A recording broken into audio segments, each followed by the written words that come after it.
Good morning, and thank you for joining me on the path to liberty.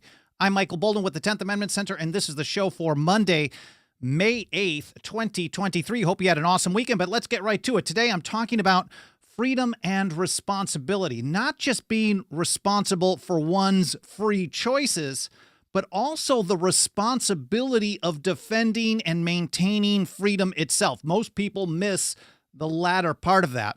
I've got a lot of great quotes and insight, some from Lysander Spooner, some from the founders, and even this now classic from Ron Paul, for Liberty Defined, over at the Mises Institute. And Ron wrote, "To believe in liberty is not to believe in any particular social and economic outcome. It is to trust in the spontaneous order that emerges when the state, the government that is, does not intervene in human volition and human cooperation. It permits people to work out their problems for themselves, build lives for themselves, take risks and accept responsibility for the results, and make their own decisions." So you've heard the phrase, I'm sure, that things like freedom is responsibility, responsibility is freedom, something like that. Basically, you can't have one without the other. In short, freedom and responsibility go hand in hand. But yet, even people who profess to love freedom, to love liberty, they seem to miss the other side. That is, the responsibility to keep freedom, the responsibility to defend liberty and to keep it intact, whether the government likes it or not. So when they consider the situation that we have today, which is the largest government in history, and even though the government in some ways allows us to think that we're free, they claim power in almost every area that would touch on our natural rights. And so when they look at the situation that we have today, a lot of people who love freedom and even recognize that freedom comes with responsibility for one's own actions, they don't look at the responsibility end of maintaining freedom. So they want to blame outside influences. They blame the team in power today, the guy in office, the other side for being awful and not stopping them, or maybe some nefarious people behind the scenes, puppet masters. It's as if they believe the people at large, the general population, are mostly just victims, lovers of liberty, and just victims of some scam that they can't do anything about. And they've really tried to get rid of the bums and put new people in there to do the right thing or go to court or whatever it may be. And they're just getting ripped off. Well, certainly everyone's getting ripped off. And then some people even blame a document, and they'll cite one out-of-context quote in a short appendix to an 1870 text by Lysander Spooner, whom I've read, and I love this paper, as evidence that the whole thing is the Constitution's fault. Let me pull this up. This is from No Treason, I believe, number 6. And this is the appendix. It's the last piece in the entire thing, where Spooner writes this: "But whether the Constitution really be one thing or another, this much is certain, that it has either authorized such a government as we have had," mind you, this is in 1870, "or has been powerless to prevent it. In either case, it is unfit to exist." So I think most people personally don't actually want the responsibility that freedom requires, the responsibility of maintaining it, but setting aside that argument for the time being, and maybe we can get into that on another episode. Let's be real here. Words on paper don't cause or stop anything. Words on paper don't enforce themselves. They never did. They never will. I've done a number of episodes covering this. I'm not going to get in much more detail on that, but let me point you to one. Did the Constitution fail that I did in July of 2022 that I think goes into some detail. Now, Spooner himself, the guy who in 1870 wrote, the Constitution created this scenario. Now, keep in mind, that was out of context. I do urge you to read the entire text there. I will link to that in the show notes. But Spooner himself recognized that keeping the government within the limits of the Constitution required more than getting the right words on paper or the right people in office, the right people in power. Instead, it requires resistance by the people. And here he is in his great paper, A Defense for Fugitive Slaves, which I've cited many, many times. He said, this right of the people, therefore, to resist usurpation. Now, usurpation, he's using many of the words of the founders and old revolutionaries, and maybe some of them still exist at the time, but he certainly was a student of the ratification debates, at least the ones that were available at the time. And the founding generation recognized the term usurpation, and maybe they did at Spooner's time as well. We don't really use that type of thing anymore, but as a theft of power. If the people are the top of the food chain, the people of the states, and they create a set of rules for a government through a document, a constitution, and the government is at the bottom of the food chain, and government goes beyond those limits, they're stealing power from the final authority, the sovereignty of the people. This is a usurpation. It's a theft of power, any exercise of power beyond the limits of the Constitution. So Spooner recognizes there is a Constitution and government has certain rules to it, and it can only do certain things. In fact, he's even talking about this in that appendix just before that, part of the context of what he was talking about, saying, oh, it's created this scenario or not. He's like, look, what we have today is nowhere in close to what the Constitution actually authorized. I understand the original legal meaning of this thing in 1870. So that's an interesting point I wanted to mention as well. But he's saying here, the right of the people, therefore, to resist usurpation, so any act of the government beyond the limits of the Constitution on the part of the government is strictly a constitutional right. And the exercise of the right is neither rebellion against the Constitution nor revolution.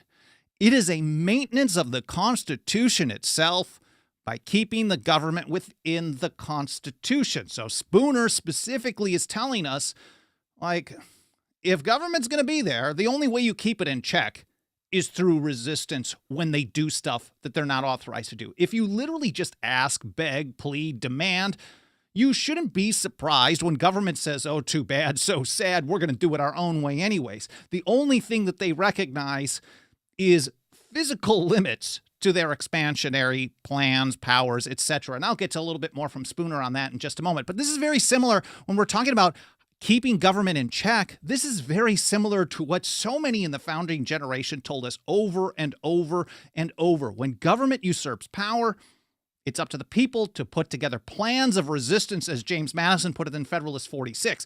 And he said, ambitious encroachments of the federal government on the authority of state governments would not excite the opposition of a single state or of a few states only. They would be signals of general alarm. So encroachments by the federal government beyond the limits of the Constitution, doing stuff that was not delegated to it. That's how Madison's wording that, basically. They would be signals of general alarm. Every government would espouse the common cause. A correspondence would be opened. Plans of resistance would be concerted. Not plans of, let's get new people in office, let's get a lawsuit and ask the federal courts to stop the federal government. That's not what James Madison was telling us. Plans of resistance.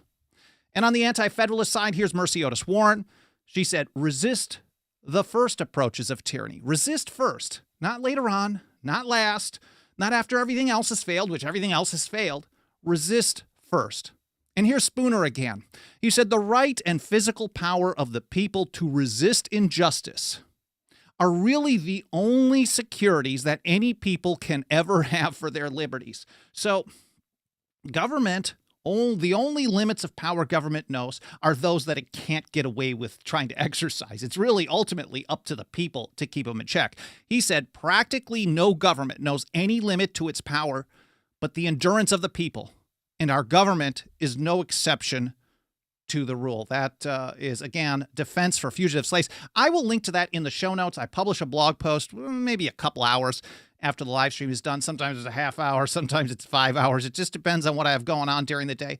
But in each episode, I have a single blog post, and there you're going to find a show notes or a show link section where the stuff that I'm mentioning in the episode, where you can say, hey, Bolden, you're talking about Spooner on this paper and this one, and I can't find them.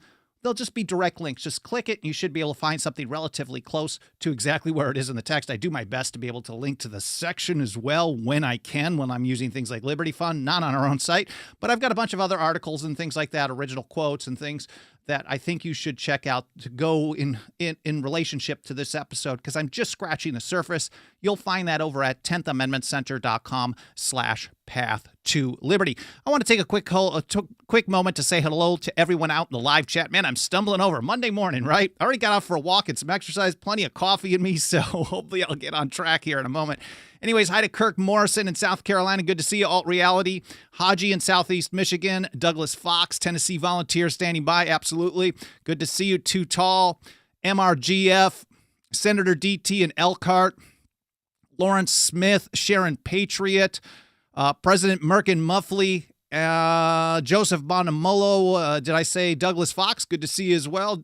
And I think I got everybody. I know I'm scrolling. I'm just kind of scrolling through this. If I missed anybody, I apologize. I really appreciate you being here, whether this is your first episode or you've been here for every single one since day one. Thank you so much. Anyways, let's get right back to this. So Spooner's telling us that the only way to keep a government in check is with resistance. So if the government isn't in check, there hasn't been enough resistance. That's really what it gets down to.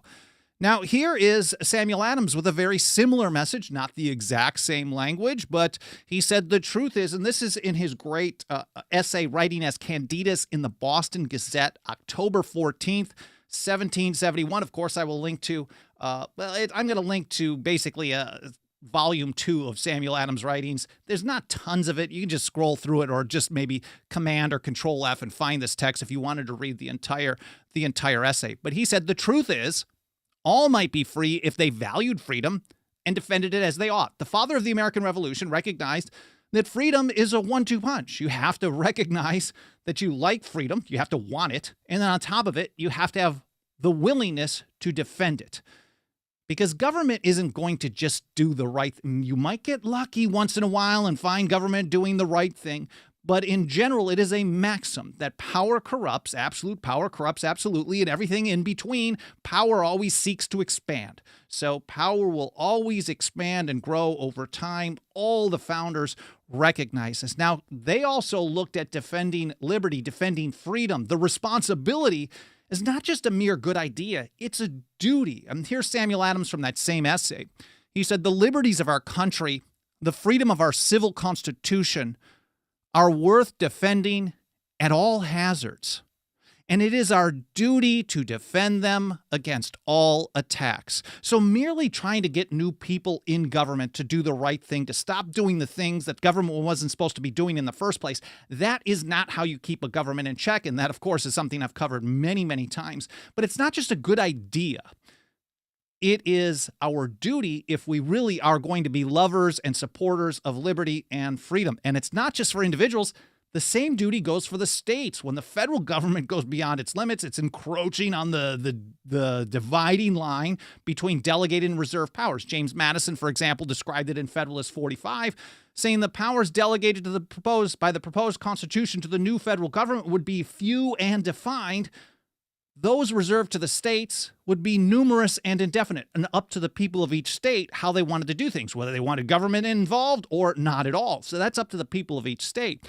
So anytime the government goes beyond its limits, it's not just encroaching on the liberties of the people, it's encroaching on the powers of the states. And he said it's a duty of the states to do something about it, because it's their role, if they're going to even exist, it's their role to help do what they can to protect the liberties and powers of the people. And here's Madison in the Virginia Resolutions Against the Hated Alien and Sedition Acts of 1798. The states who are parties thereto, to the compact, the Constitution, have the right and are in duty bound to interpose for arresting the progress of the evil. So it's a duty. If you take an oath to support and defend the Constitution for the United States and the Constitution of your state, you're taking an oath. That used to mean something to some people.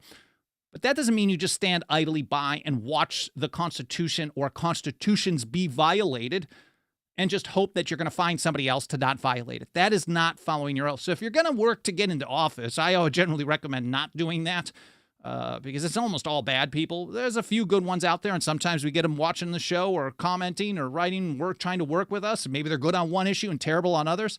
But in general, man, it is a cesspool at every level. I couldn't imagine. People sometimes ask me like, hey, dude, you should run for office. I couldn't imagine the amount of showers I'd have to take day in and day out to wash off the grossness of most of those people. I have no interest. Anyway, so this is the kind of work that I prefer doing. So it's not just a good idea to resist government overreach. It's the duty of the people to defend liberty. It's the duty of the states to protect the constitutions, not just a good idea. Again, here's John Dickinson, who I cite all the time, the penman of the American Revolution, in support of ratification of the Constitution, writing in his Fabius Letters, number 4. He was also probably the father of the Articles of Confederation. This is a guy who was very much involved and well-known and appreciated at the time.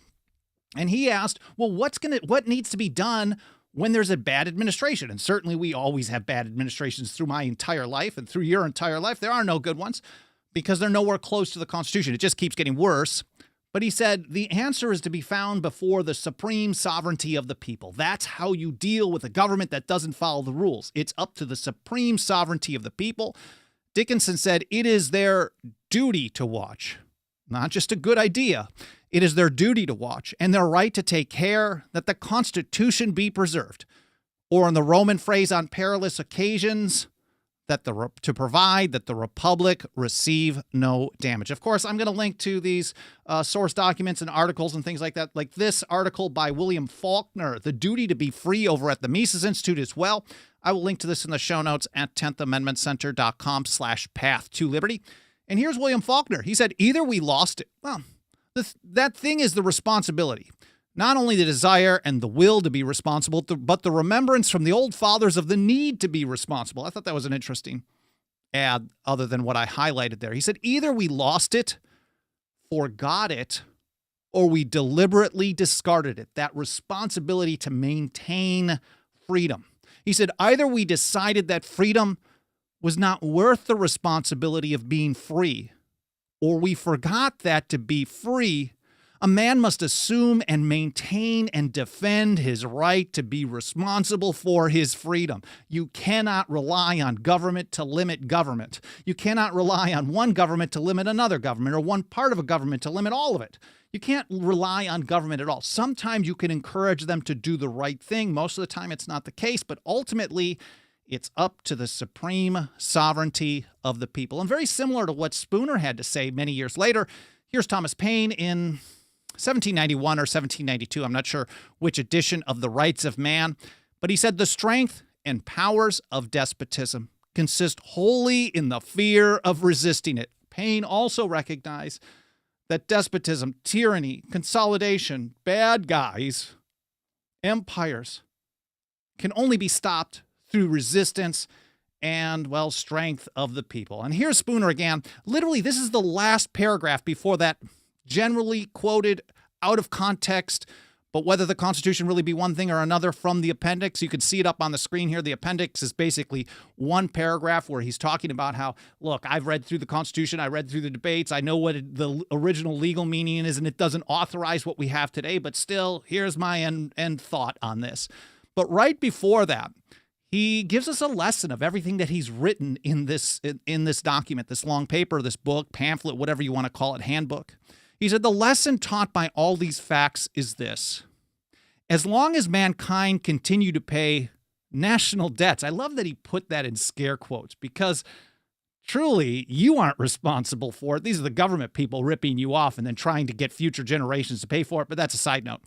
That's very similar to what John Taylor of Caroline has said as well. You know, this is kind of the scam that each generation thinks that the way to do things is to rip off the next generation, but that's, again, another discussion. But he said the lesson taught by all these facts is this. This is the last paragraph of No Treason, the Constitution of No Authority by Lysander Spooner. As long as mankind continue to pay national debts, so-called, that is, so long as they are such dupes and cowards as to pay for being cheated, plundered, enslaved, and murdered, so long there will be enough to lend the money for those purposes. And with that money, a plenty of tools called soldiers can be hired to keep them in subjugation. So as long as the people continue to pay for their own oppression, and Thomas Paine said this as well. He said, we have to recognize that through taxation, for example, we furnish the means by which we suffer.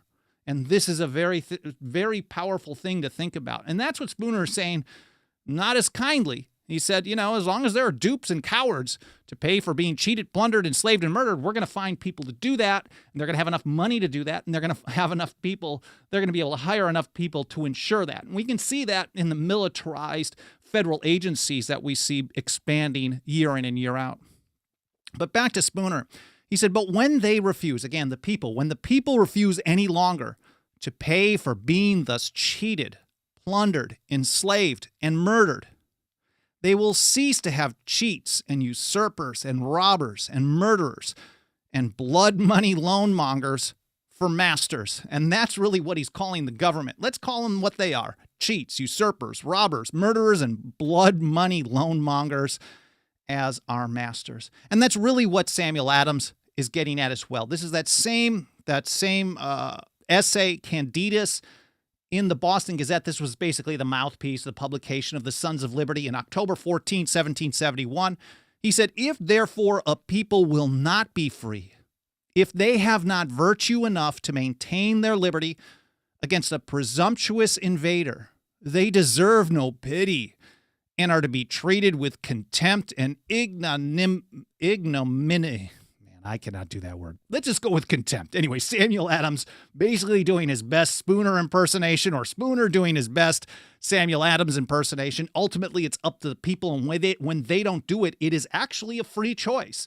And so if people don't love liberty, they beg for more government power in so many scenarios. And we see this across the political spectrum. On one side, you've got them begging for power over this to protect them. And on the other side, they beg for power over this to protect them. But ultimately, both main sides in this, I don't know what we can call it today, low-grade civil war that happens every few years, are trying to get their team to control a centralized, consolidated government larger than any in history, so they can push their way on the other side. And then you just get this back and forth and back and forth. Just what George Washington warned in his famous farewell address would lead to a frightful and then permanent despotism. Looks like Washington predicted it. Anyways, this is the kind of information we try to get out to more and more people every single day, and nothing helps us get that work done more than the financial faith and support of our members. If you got a couple of bucks of that dirty government fiat laying around before they make it even worse and worse and worse, feel free to send it our way. Our memberships start out as little as $2 a month over at 10thamendmentcenter.com/members. You can also find annual 5-year lifetime options there. Again, it's 10thamendmentcenter.com/members. Let me take a look over in the live chat. And see if there's any comments or questions that I can get back to here as well. Interposition. Joseph Bonamolo said interposition. Yeah. That's what James Madison was talking about in the Virginia resolutions of 1798, the duty of states to interpose. Now, we can look back on what exactly that he meant on that, but whether it's a really strong action or a weak action, it's the duty to do something. And I know I've done a number of episodes covering state responses to a potential central bank digital currency. Just last week, I did one on Wednesday and one on Friday, I believe. And we don't know if they're going to work. We don't know if they're really on the right path. I mean, the second one that I covered, I'm pretty sure they're definitely not on the right path, but we don't even know if the one that I think is good is going to do the right thing. But it is a duty to at least make an effort to do what James Madison said in Federalist 46, a refusal to cooperate with officers of the Union. Plans of resistance. This is what needs to be done. Using legislative devices in the states to add on top of that as well. And so we're seeing at least the proper thought process in regards to that some places. Now, of course, we cover it on a number of issues in our annual State of the Nullification Movement report, which you can read for free. It's like 240 pages. You can download it as a PDF over at 10thamendmentcenter.com/report. So I appreciate you mentioning that, Joseph. And I'm not seeing if I got any other comments or questions here. There's some Mel Brooks commentary. This I'm going to have to read a little closer rather than online, just in case there's stuff that is going to get me booted. Who knows? I love you guys. I appreciate you being here. I hope you enjoyed this episode. I hope it made you think. I hope you learned something. I hope you had a great weekend. I hope your Monday's off to a good start. And I hope to see you next time here on the Path to Liberty. Thanks so much for watching.